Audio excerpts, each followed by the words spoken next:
Trump le dijo a su amigo Vovka que también se puede bombardear Moscú. Algunos le dicen a su supervisor, es decir, el agente Krasnov les informó a sus titiriteros que si se portan mal los convertirá en polvo cósmico. La marioneta les dijo eso a sus titiriteros, moviéndose con los hilos. Bueno, comencemos desde el principio. Esto es lo que les mostraré ahora. Entonces, ellos tienen 1,5 millones de suscriptores y un alcance de, una cuarta parte del planeta. Ahora apareció una nueva grabación en la que el presidente Trump describe conversaciones que, según él, tuvo con el presidente de la República Popular China, Xi Jinping, y el presidente de Rusia, Putin.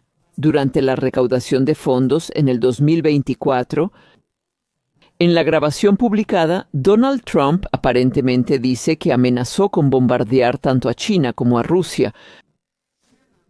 Informó que Trump prometió bombardear Pekín y Moscú. Sí.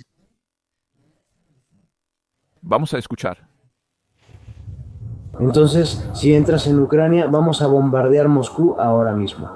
Te digo, no tengo ese conocimiento público, no tengo esa información, no te creo. Él dijo, ¿por qué? Y yo le respondí, ¿por qué? Y luego, Él otra vez dijo, no te creo. Él me creyó un 10%, ya le había dicho que me creyó un 10%. Luego fui con el presidente del KSI de China, y él le dijo lo mismo. Le dije que si entraba a Taiwán, lo haría rico en Pekín. Pensó que estaba loco. él dijo, Tú dices que vas a arreglártelas en Pekín.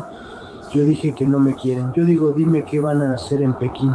Y él no me revisó. Excepto tal vez un 10%. Y el 10% es todo lo que realmente se necesita. Y el 5% es suficiente. Y nunca tuvimos problemas. Bueno, aunque la grabación a veces no es muy clara, está claro que el presidente Trump hablaba de que realmente amenazó a Putin con bombardear Moscú si él entraba en Ucrania. Bueno, el portavoz del Kremlin, Dmitry Peskov, se negó a confirmar si realmente tuvo lugar esa conversación telefónica de la que hablaba Trump. esta información llegó al mismo tiempo que el cambio de postura de la Casa Blanca respecto a Rusia. Y declararon que ahora se enviará más ayuda a Ucrania. Armamento. Esto sucedió después de que se anunciara que se suspenderían futuros suministros de armas. Hablemos con el embajador Stuart Eisenstadt. Él fue asesor especial de Donald Trump en temas del Holocausto y anteriormente subsecretario del Tesoro de Estados Unidos. Fue embajador de Estados Unidos ante la Unión Europea. Buenas noches, embajador Eisenstadt. Buenas noches, gracias por la invitación. Nos da mucho gusto tenerlo aquí. ¿Qué opina de esta grabación en la que Donald Trump afirma que supuestamente amenazó con bombardear Moscú para intentar contener al presidente Putin? De hecho, Trump ya contó hace tiempo que amenazó con bombardear Moscú. Para mí, la novedad fue solo que Donald J. prometió hacer lo mismo con Pekín. ¿Eso explica su gran deseo de verlo fuera de la Casa Blanca inmediatamente después de terminar su primer mandato? Y no a los respectivos ocupantes de la oficina oval. Durante meses y meses y meses. Durante muchos meses el presidente se negó a presionar a Putin, incluso a pesar de las numerosas conversaciones telefónicas que según él fueron insatisfactorias. Ahora la situación ha cambiado en varios aspectos. En primer lugar, hoy mismo anunció que reanudará la venta de armas, en particular armamento defensivo, a Ucrania, después de haberlas retrasado durante varios meses. En segundo lugar, hoy llegó una verdadera señal del senador John Thune, quien es el líder de la mayoría en el Senado.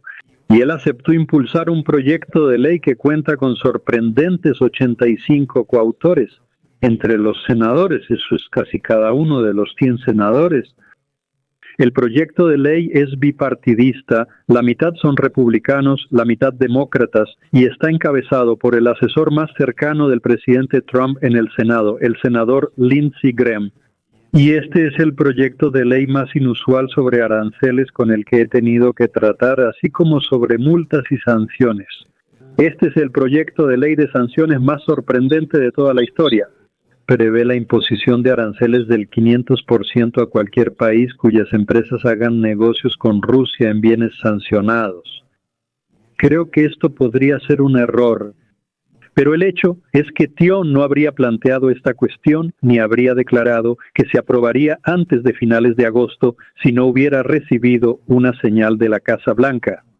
Y al mismo tiempo el líder de la mayoría, el congresista Johnson, quien recientemente aprobó el proyecto de ley Gran Hermoso para Trump, anunció que él también está interesado en este proyecto de ley.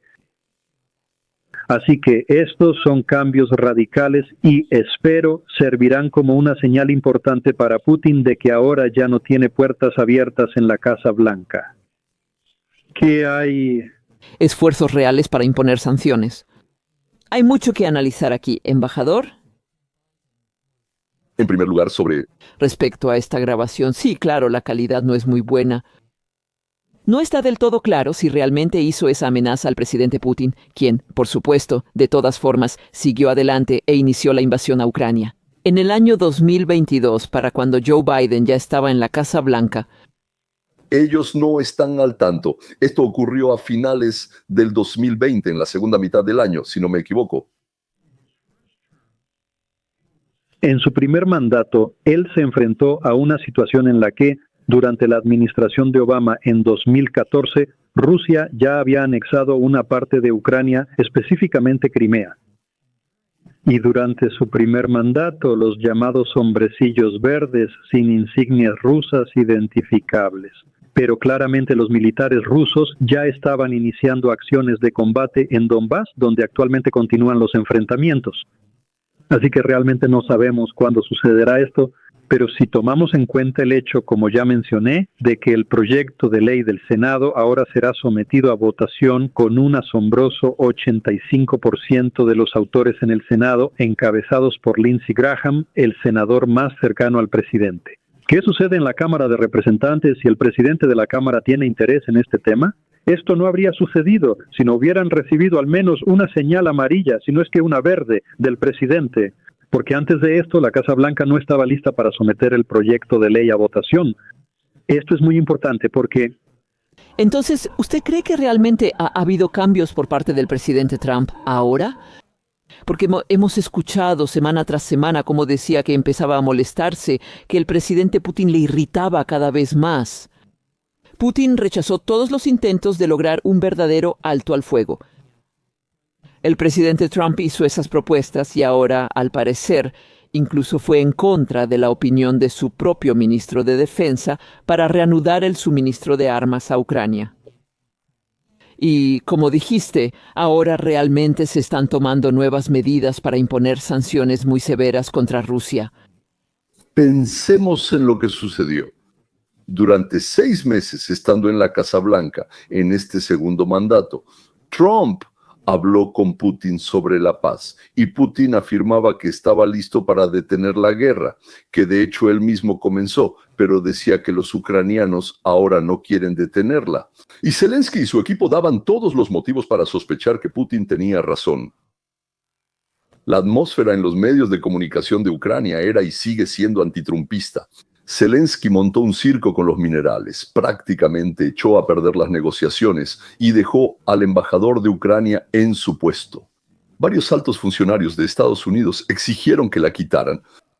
Por cierto, acaban de anunciar que la cerda, así la apodan en Washington, finalmente se va. No sabemos si ella misma se cansó o si finalmente Zelensky tomó la decisión, pero no se puede posponer para siempre. Estoy hablando de Putin. Llega un momento en que hay que responder por lo que dices, y ahí es donde Putin tiene un problema. Rusia no puede continuar mucho tiempo con esta guerra que le está agotando. Y hay que resolver la situación, pero de tal manera que nadie diga que es un cobarde.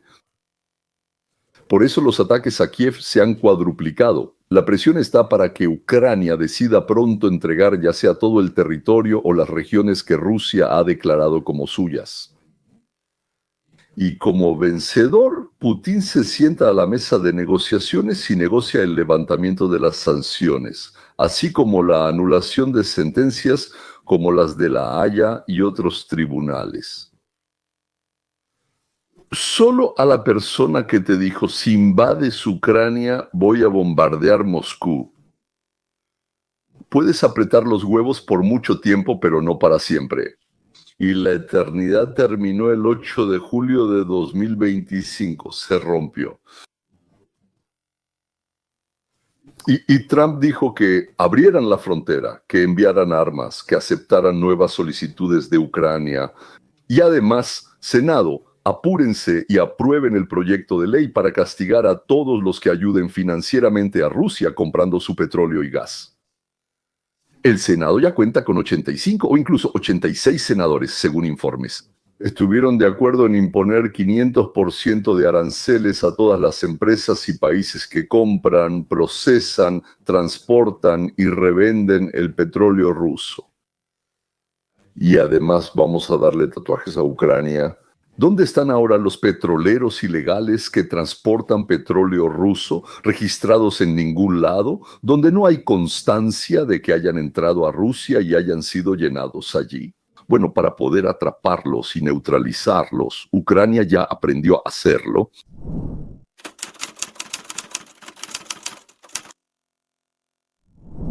No está claro quién limpia a quién, pero la limpieza está en curso. No conozco en absoluto la política interna del Kremlin, así que no voy a opinar. Simplemente una recopilación de datos interesantes. Se informa que Vladimir Putin arrestó a uno de sus propios jefes militares. Se cree que el general Sergei Surovikin Víctor Striganov fue detenido en Moscú, donde hoy fue encontrado muerto el exministro de Transporte de Rusia. Esto podría significar el inicio de una purga en la cúpula del mando militar ruso.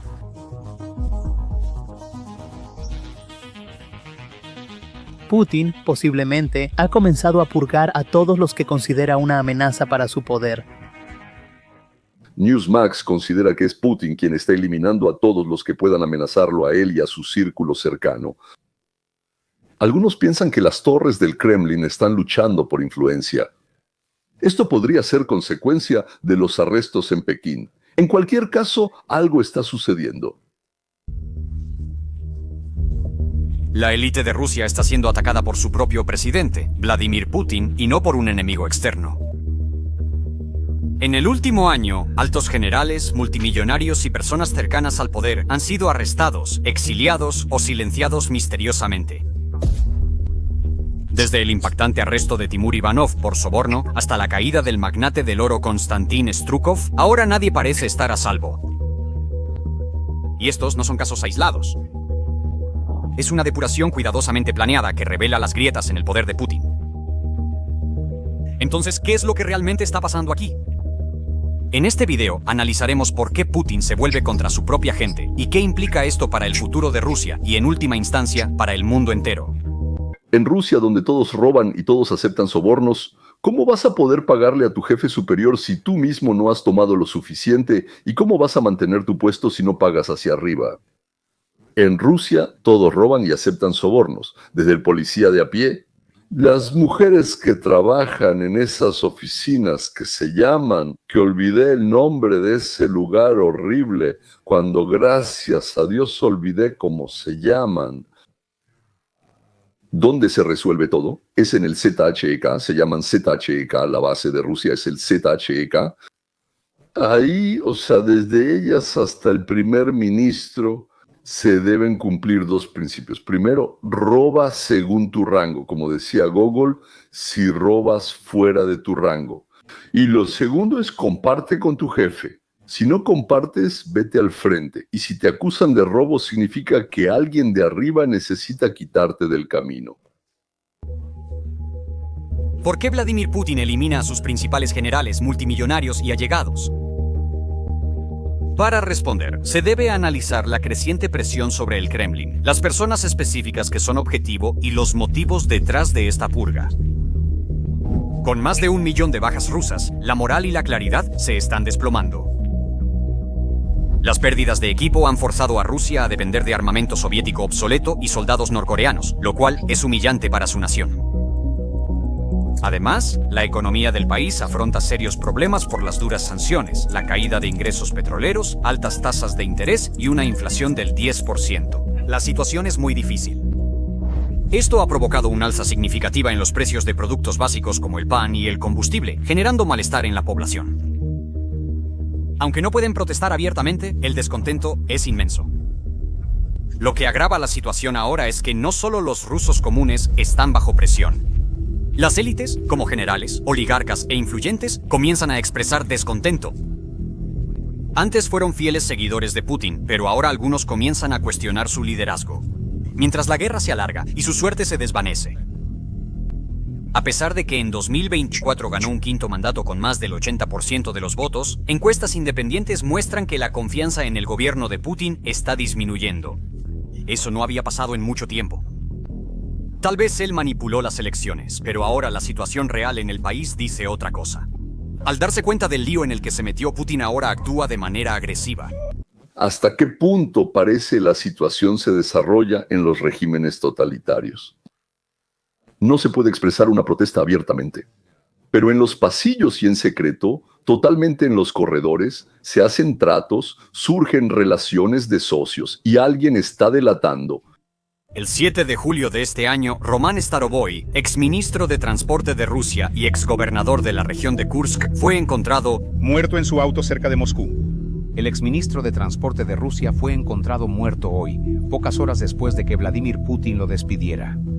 De acuerdo a las autoridades, el cuerpo fue hallado en su auto en un suburbio de Moscú, probablemente por suicidio con un arma de fuego. Y el día no terminó ahí.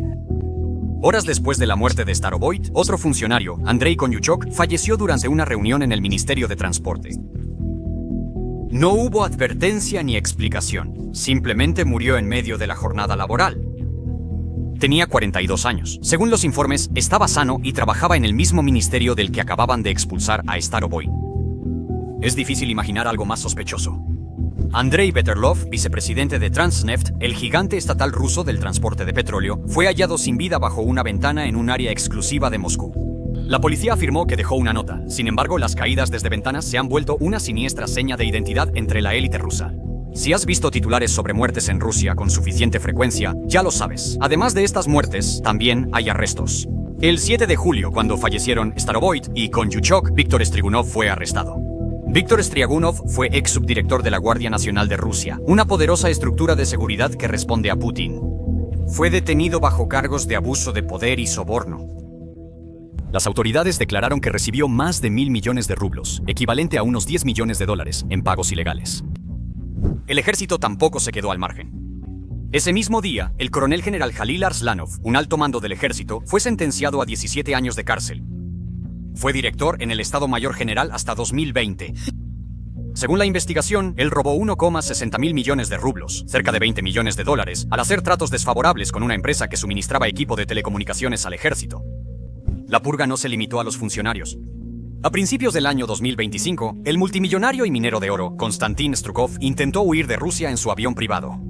Las autoridades lo detuvieron, congelaron sus activos y abrieron un caso por corrupción. Lo sospechoso es que Strukov, un leal partidario de Putin, ni siquiera era un rebelde, pero eso no lo salvó. Su arresto fue una señal clara para las personas más ricas de Rusia. Su dinero ya no los protegerá. En ese momento, uno inevitablemente se pregunta, ¿hay algo que realmente pueda protegerte? Las raíces de esta purga se remontan a Kursk. En abril, fueron arrestados dos altos funcionarios, Alexei Smirnov y Alexei Dedov, por el robo de más de 12 millones de dólares. El dinero estaba destinado a reforzar la frontera. Smirnov reemplazó a Starovoy como gobernador, con Dedov como su adjunto. Sus arrestos siguieron después del ataque de Ucrania en 2024, que mostró cuán débiles eran realmente esas estructuras defensivas. El público estaba furioso y alguien tenía que rendir cuentas. Es decir, el fracaso en el frente, alimentado por rumores y hechos de corrupción, provoca la indignación del pueblo. Y esa indignación se dirigirá ya sea hacia la figura principal, o si Vladimir Putin lo logra, hacia los ejecutores negligentes y corruptos. También se ha culpado al Partido Comunista de China por el fracaso de las armas chinas, así como a la falta de entrenamiento de los pakistaníes y la negligencia de los iraníes. Todos son culpables, excepto los verdaderos responsables. Timur Ivanov fue una de las figuras más destacadas que cayó en esta red. Hasta abril de 2024, Ivanov ocupaba el cargo de viceministro de Defensa. Era una figura clave en la maquinaria militar de Rusia. Era un aliado cercano de Sergei Shoigu. Al menos 23 oligarcas murieron en circunstancias misteriosas. Algunos cayeron por la ventana, otros sufrieron un ataque cardíaco repentino y uno incluso murió por el veneno de un sapo. Algunos estaban bajo investigación, otros no. Pero todos ellos tenían algo en común. Eran influyentes, ricos, cercanos al Kremlin y morían uno tras otro. Estos casos no se limitan a la élite. La purga afecta a funcionarios regionales, burócratas de nivel medio y nacionalistas que criticaban el curso de la guerra. Por ejemplo, el general de división Iván Popov, excomandante en Ucrania, fue arrestado en mayo de 2024 acusado de fraude después de criticar públicamente al mando militar. Popov fue uno de los críticos más destacados de Shoigu y Valery Gerasimov, el principal general de Rusia, acusándolos de dirigir la guerra con incompetencia. Su arresto no fue solo un intento de silenciar a un hablador, sino una señal de que incluso los oficiales condecorados que lucharon por Rusia pueden ser eliminados si se extralimitan. La magnitud de esta purga es impactante. Solo en la primera mitad del año 2024, en Rusia se registraron más de 4.900 casos de soborno, lo que representa un 55% más que hace 3 años. Según el medio ruso Verstka, desde lejos nos parece que es Putin quien elimina a todos los que pueden interponerse en su camino, a todos aquellos a quienes se les puede echar la culpa del fracaso. Pero lo que sucedía en Rusia es típico de todos los regímenes dictatoriales, especialmente cuando entran en un periodo que se llama el envejecimiento del patriarca. Muchos pesimistas dicen que no puede haber nada peor que Putin, pero yo soy optimista, yo digo que sí puede, sí puede. Es posible que el problema de Putin con el fin de la masacre en Ucrania esté relacionado con su futuro. Tal vez no le quede mucho de ese futuro, pero señores, él nació en 1950. El sitio web oficial menciona que es de 1952, pero en realidad es de 1950 y tiene 75 años. Aguantará 5 o tal vez 10 años más si convierte en cadáveres a todos los que teóricamente puedan aspirar a su puesto o ayudar a quien aspire a su puesto. La guerra en Ucrania por ahora no. Las derrotas y los escándalos no son lo más importante para Putin. Lo más importante para él es sobrevivir, incluso si para eso tiene que acabar con 3/4 partes de la población del planeta. No creo que él se preocupe mucho por eso. Eso es todo. Adiós, hasta la próxima. Subtítulos creados por